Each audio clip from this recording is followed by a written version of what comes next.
సోదరి సోదరులారా, ప్రభువైన యేసుక్రీస్తు నామములో హృదయపూర్వక వందనాలు.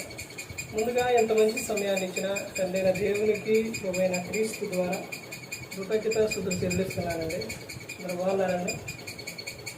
వాక్యం చదువుకొని ప్రార్థన చేసుకున్న తర్వాత పాఠంలోకి వెళ్దామండి. మార్గారు రాసిన సువార్త 1వ అధ్యాయం 35వ వచనం. ఆయన చంద్రకాడనే లేచి ఇంకనూ చాలా చీకటి ఉండగానే బయలుదేరి అరణ్య ప్రదేశములకు వెళ్ళి అక్కడ ప్రార్థన చేస్తుంది. పరలోకమందున మా తండ్రి, పరిశుద్ధుల ప్రేమగల తండ్రి, గొప్ప తండ్రి, యెహోవా తండ్రి, క్రీస్తు ప్రభువారి ద్వారా కృతజ్ఞతాస్తుతులు చెల్లిస్తున్నాము నాయన. అయ్యా, ఇప్పటికంతకు మీరు నడిపించండి, వాక్యం బోధించుండగా ఈ లోక సంబంధమైన జ్ఞానంతో కాకుండా మీ జ్ఞానంతో మాట్లాడే భాగ్యం దయచేస్తారని మా ప్రభువైన యేసుక్రీస్తు నామములో వేడుకుంటున్నాం తండ్రి. ఆమేన్. యేసుక్రీస్తు నామములో హృదయపూర్వక వందనాలండి.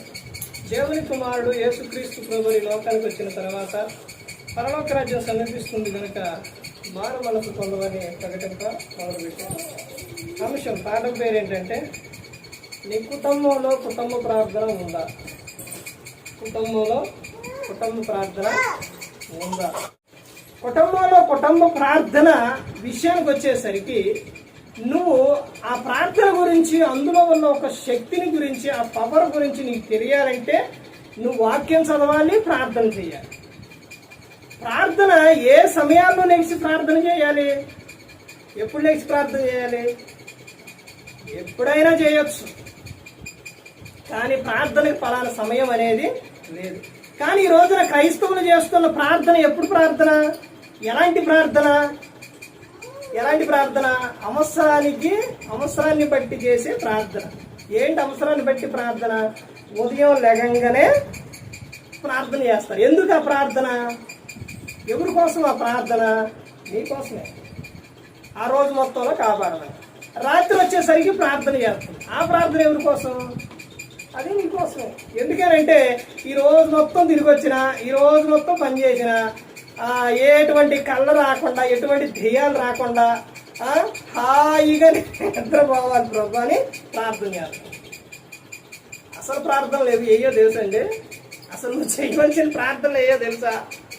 యేసుక్రీస్తు ప్రభు ఇక్కడ చెబుతున్నారు. ఆయన ఎప్పుడు లేచి ప్రార్థన చేసిందంట? పెందల కాడని.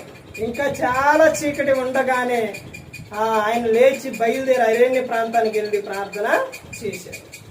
క్రైస్తవ కుటుంబాల్లో వారానికి ఒక్కసారైనా ఉపవాస ప్రార్థన ఉండాలి. ఆ తర్వాత వ్యక్తిగత ప్రార్థన ఉండాలి.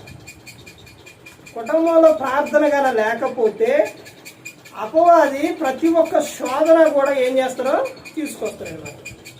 కుటుంబంలో ప్రార్థన ఉంటే ఏం జరుగుతుందంటే, ఇంకొక విషయం ఏంటంటే, నీ గృహం చుట్టూ, నీ చుట్టూ ఎవరు తిరుగుతారనంటే దోతలు తిరుగుతాయి. వేయండి మరి దోతలు ఇప్పుడు కనపడవేనంటే ఇప్పుడు కనపడవు దోతలు, ఇదివరకు కనపడ్డాయి. అలాగే దేవుని దోతలు, దెయ్యం దోతలు కూడా తిరుగుతాయి. అలా తిరిగినప్పుడు నీ కుటుంబంలో కానీ ప్రార్థన ఉంటే అక్కడ ఆ దోతలు ఆ ప్రార్థన దేవుని యొద్దకు తీసుకెళ్తాయి. అలాగే దెయ్యం దోతలు కూడా తిరుగుతాయి. ప్రార్థన చేస్తున్నారా లేదా అనేది. ప్రార్థన చెయ్యకపోతే మాత్రము శోధనలో మొదలైంది. యేసుక్రీస్తు ప్రభువారే ప్రార్థన చేశారండి. ఆయనకే ప్రార్థన అంత అవసరమైంది. క్రైస్తవులుగా మనకు ప్రార్థన ఎంత అవసరం అండి? ఎబ్రిల్ రాసిన పత్రిక 5వ అధ్యాయం 7వ వచనంలో, శరీరధారి అయి ఉన్న దినములలో మహారోదనతోనూ వేదనతోనూ కన్నీళ్లతోనూ ఆయన అంగీకరింపబడింది. ఆయనే కన్నీటితో ప్రార్థన చేశారు. రేయి మొదటి జామున లేచి నువ్వు ప్రార్థన చేయాలి, నీళ్లు కుమ్మరించినట్టు కుమ్మరించు అని ఉంది. మొదటిలో మనకు భక్తి బాగానే ఉంది.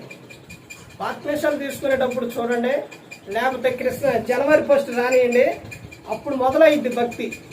ఆ 2 సందర్భాల్లోనే మొదలైద్ది. మిగతా క్రమంగా ముందుకెళ్తున్న క్రమాల్లో ఏమైపోయిద్దండి? ఆగిపోయింది భక్తి.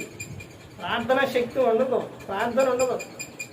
క్రైస్తవులకి లోకంలో ఉన్నంత కాలం కూడా పోరాటమే, దురాత్మల సమూహములతో పోరాటం. అలా పోరాడుతున్న సమయాల్లో ఏం చేయాలి? మనం ఎక్కడున్నాం? యుద్ధ భూమిలో ఉన్నాం. యుద్ధ భూమిలో ఉన్నప్పుడు, యుద్ధానికి వెళ్ళినప్పుడు నువ్వు యుద్ధం చేయకుండా అలా నుంచుంటే ఏం జరిగింది? ఆ ఎదుటిన్నోడు వచ్చి పోన్లే ఈయనకి ఎంత బాగలేదని, లేకపోతే పోనీలే ఈయన ఏం చేయకుండా అట్లా నుంచుండలే అని అని అనుకుంటాడా? వదిలేస్తారండి? వదిలేయడు. కత్తి తీసుకొని ఒక కేటీ ఎత్తి తలకాయ లేచిపోయింది. అర్థమవుతుందండి? సాతానుకి జాలి దగిలు ఏముండవు. అర్థమవుతుందండి? నువ్వు ప్రార్థన చేయకపోతే అటాక్ చేస్తారు. క్రైస్తవునికి ఉండాల్సింది ఏంటంటే ప్రార్థనే ఉండాలి. కుటుంబ ప్రార్థన ఉండాలి. అప్పుడే నీ కుటుంబంలో దీవెన, ఆశీర్వాదం. స్త్రీలు రేయి మొదటి జామున లేచి ప్రార్థన చేయమంటే ఎప్పుడు లేచి ప్రార్థన చేస్తారంటే కొంతమంది చేసేవాళ్ళు ఉంటారు, కొంతమంది చేయని వాళ్ళు ఉంటారు. అక్కడ ఎందుకు ప్రార్థన చేయమంటావు? నీ పిల్లలు మోర్చిల్లిపోకుండానట్లు ప్రార్థన చేయాలి అని అన్నాడు.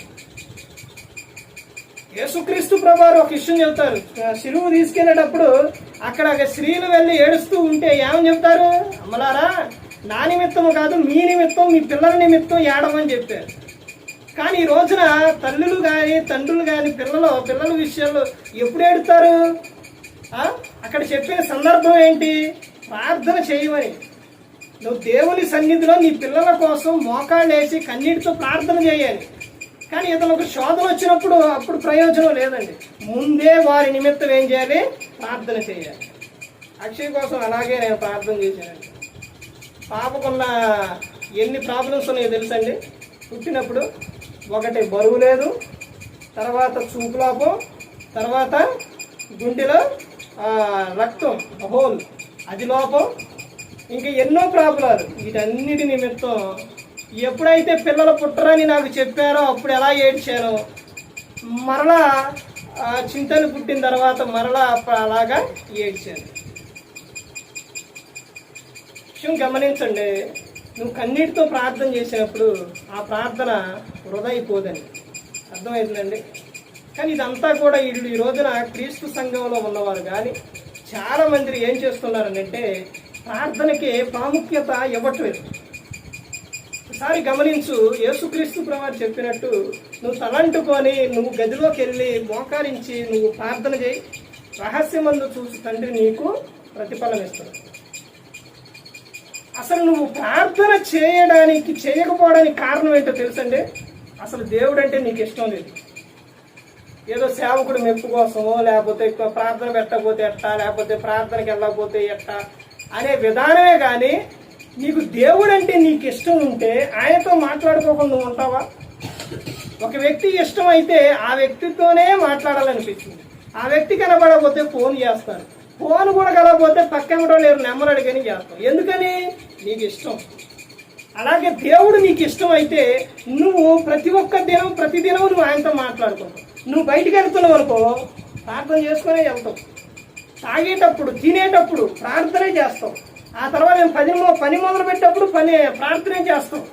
ప్రతి ఒక్క నిమిషం ఎప్పుడు అవకాశం దొరికేటప్పుడు నువ్వు ఏం చేస్తావు? ప్రార్థనే చేస్తావు. ఎందుకనంటే ఆయనంటే నీకు ఇష్టం కాబట్టి. ఇష్టం లేకపోతే ఇష్టం లేని వ్యక్తితో మాట్లాడతారా? మాట్లాడతారండి? మాట్లాడరు. అలాగే దేవుడు అంటే నీకు ఇష్టం లేకపోతే ప్రార్థన చెయ్యవు. అర్థమవుతుందండి? ఈ కుటుంబంలో ఉండవలసింది ఏంటంటే కుటుంబ ప్రార్థన. యెహోషువ గారు ఏమని చెప్తారు? నేను నా ఇంటి వారు యెహోవాను సేవించడం అని చెప్తారు. రోమీలు రాసిన పత్రిక 16వ అధ్యాయం ఒకసారి చదవండి. ఎంతమందికి వందనా చెప్పమని అపోస్తలుడైన పౌలు గారు చెప్తారు. అక్కడ అకోలా ప్రిస్కిల్లా ఉంటారు. ఆయన గురించి ఏమని చెప్తారు? వారికి వందనాలు చెప్పుండే అని చెప్తారు. వారి ఇంట ఏముందని చెప్పారు? సంఘం ఉందని చెప్తారు. అన్ని జనులు వారికి కృతజ్ఞులై ఉన్నారు అని చెప్తారు. పేతురు గారి సెల్సాల్లో ఉన్నప్పుడు సంఘం అంతా అత్యాసక్తితో ఏం చేసింది? ప్రార్థన చేసింది. ఇలా ప్రతి ఒక్క సందర్భాల్లో కూడా కావాల్సింది ఏంటి అంటే ప్రతి ఒక్కరికి కూడా కుటుంబ ప్రార్థన ఉండాలి, వ్యక్తిగత ప్రార్థన ఉండాలి, ఉపవాస ప్రార్థన ఉండాలి. ప్రార్థనలో 25 రకాల ప్రార్థనలు ఉన్నాయి. 25 రకాల ప్రార్థన. ప్రార్థన పడుకొని తప్ప ఎట్టయినా ప్రార్థన చేయొచ్చు. నిలబడి ప్రార్థన చేయొచ్చు. శంకరు ఎలా చేసిండు? నిలబడి సాష్టాంగపడి ప్రార్థన చేయొచ్చు. ఎవరు చేశారు? అబ్రహాం గారు. ఇలా ప్రతి ఒక్క సందర్భాల్లో కూడా చాలా విషయాలు ఉన్నాయి. ప్రార్థన అలా ఏ ప్రార్థన అయినప్పటికీ కూడా పడుకొని కాకుండా మిగతా సందర్భాల ప్రార్థన ప్రతి ఒక్కరు కూడా చేసుకుందాం. అసలు నీకు అర్థం అవ్వట్లేదు ప్రార్థనలో ఉన్న శక్తి. నువ్వు ప్రార్థన చేస్తే నీకు సంతోషం ఉంటుంది, నీ కుటుంబంలో ఆనందం ఉంటుంది. అర్థమైందంటే ఈ రోజున ప్రతి ఒక్క శోధనకు పడిపోతున్నారంటే కారణం ఏంటంటే ప్రార్థన లేకపోవడం వలన, దేవునితో సహవాసం లేకపోవడం వలన. 33:3 ఏమని చెబుతారు? నాకు మొరపెట్టము, నేను నీకు ఉత్తరం ఇచ్చేదను, నీకు తెలియని సంగతులు గూఢమైన సంగతులు నేను నీకు తెలియజేస్తానని చెప్తాను. ఫిలిప్పీయులకు 4వ వచనం నుంచి ఏమని చెబుతారు? ఎల్లప్పుడూ ఆనందించుడి, మరలా చెప్పొద్దును ఆనందించు. ఎవరినందంట? ప్రభువునందు ఆనందించుడి. అసలు నీ జీవితంలో ఆనందం లేకపోవడానికి కారణం ఏంటంటే ఆయనతో సహవాసం లేకపోవడం. నువ్వు ఆయనతో సహవాసం కలిగి ఉంటే నువ్వు ఎప్పుడు సంతోషంగా ఉంటావు, అలా ఆనందంగా ఉంటావు. తర్వాత కింద విషయాలు చెబుతారు కదా, నువ్వు దేనిని గురించి చింతపడద్దు, ప్రతి ఒక్క విషయంలో ప్రార్థన విజ్ఞాపన ద్వారా కృతజ్ఞత పూర్వకముగా మీ విన్నపములు దేవునికి తెలియజేయుడి. అలా తెలియజేస్తే ఏం జరిగిద్దండి అంటే ఇప్పుడు 2 విషయాలు కనబడతాయి. నేను ముగిస్తానండి. 2 విషయాలు కనబడతాయి. ఏంటి? 7వ వచనంలో, అప్పుడు సమస్త జ్ఞానమును ఉంచిన దేవుని సమాధానం యేసుక్రీస్తు వలన మీ హృదయములకును మీ తలంపులకును కావలియుండును. అబ్బా, ఎంత అద్భుతమైన విషయం అండి. యేసుక్రీస్తు ప్రభువారే మనకు కావలిగా ఉంటే అసలు ఎలాంటి ఆలోచనలు వస్తాయి చూడండి ఒక్కసారి. తర్వాత 19వ వచనంలో ఏమని చెబుతారు తెలుసండి? కాగా దేవుడు తన ఐశ్వర్యం చొప్పున క్రీస్తు యేసునందు మహిమలో మీ ప్రతి అవసరం కూడా ఆయన తీరుస్తున్నాడు. బైబిల్ గ్రంథం అండి, ఒకటే గమనించాలి. బైబిల్ గ్రంథం ఎవరితో మాట్లాడుతున్నారు, ఎవరికి చెబుతున్నారు అన్నదే గమనించాలి.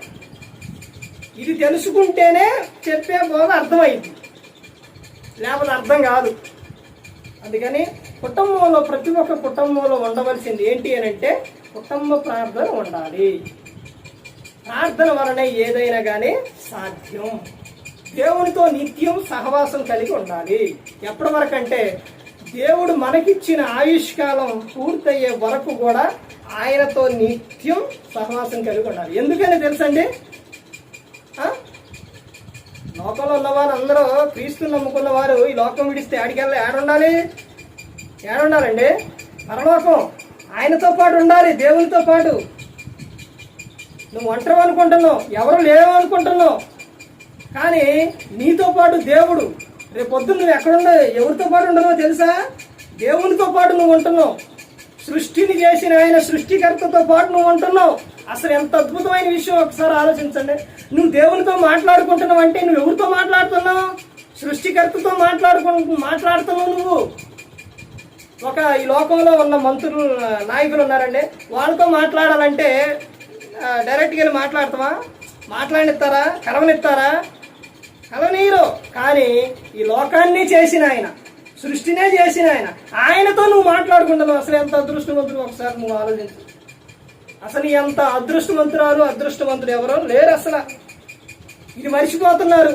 నువ్వు ఒంటరివి కాదు, నీకు దేవుడు తోడుగా ఉన్నారు. అందుకని ప్రతి ఒక్కరు కూడా కుటుంబ ప్రార్థన ఉండాలి. కుటుంబంలో చిన్నలంగా స్టార్ట్ చేయండి. ఒక్కరోజు కాదండి, చిన్నలంగా. నేను అలాగే మొదలు పెట్టాను. ఇలా ముగిస్తానండి, ఎక్కువ సమయం తీసుకెళ్ళను. ఎందుకనంటే ఎవరికైనా వాక్యమైన ఏం పెట్టేంతే పెట్టాలి, ఎక్కువ పెట్టినా ప్రయోజనం ఉండదు. అర్థమైందండి? ఒక విషయం ఏంటనంటే, ఒక సందర్భం చెప్పి ఇంకో సందర్భానికి పోతే ఎట్టే మర్చిపోతాం. ఏంటనంటే చిన్నలాగా ఇప్పుడు మీరు కూర్చున్నారా, అట్నే యువతల పక్క బైబుల్ తీసి ఒక పాట పాడి, పాట కూడా నేను కాదు, అమ్మ వీళ్ళు పాట పాడేవాళ్ళు, తర్వాత ఒక వాక్యం చదిவோండి, అలా మోకాళ్ళు వేసి అలా ప్రార్థన చేసేవాడు. అట్ట ప్రార్థన ఇప్పుడు ఎక్కడికి వెళ్ళింది? చెప్పే కాడికి వెళ్ళింది. దేవుని నువ్వు మొదలుపెట్టు. ప్రభా నేను ప్రార్థన చేసుకున్నా, ప్రభా వాక్యం చదువుతాను, ప్రభా ఇక మొత్తం నేను నీతోనే ఉంటా ప్రభా, నువ్వు మొదలుపెట్టు. ఆయనే చూసుకోండి, నిన్ను ఎంత హెచ్చిస్తారంటే అంత హెచ్చిస్తారు. నీకు అన్ని విషయాల్లో సహాయం చేస్తారు ఆయన, నీ వెంటే ఉంటాడు. అందుకని ప్రతి ఒక్కరు గమనించుకోవాలి. ఏ ఒక్కరు కూడా నశించి నరకానికి వెళ్ళిపోకూడదని యేసుక్రీస్తు ప్రభువారు ఈ లోకానికి వచ్చి మనందరి కోసం సిలువలో తన ప్రాణాన్ని పెట్టి ఉన్నారు. మరి ఈ విధంగా నిలబెట్టి మాట్లాడించిన తండ్రి దేవునికి కృతజ్ఞతాస్తుతులు చెల్లిస్తూ, ఇంతవరకు శ్రద్ధగా ఉన్న మీకు ప్రభు పేట నా హృదయపూర్వకంగా చెల్లిస్తూ ఈ మాటలు ఇస్తున్న అందరికీ వందనాలు.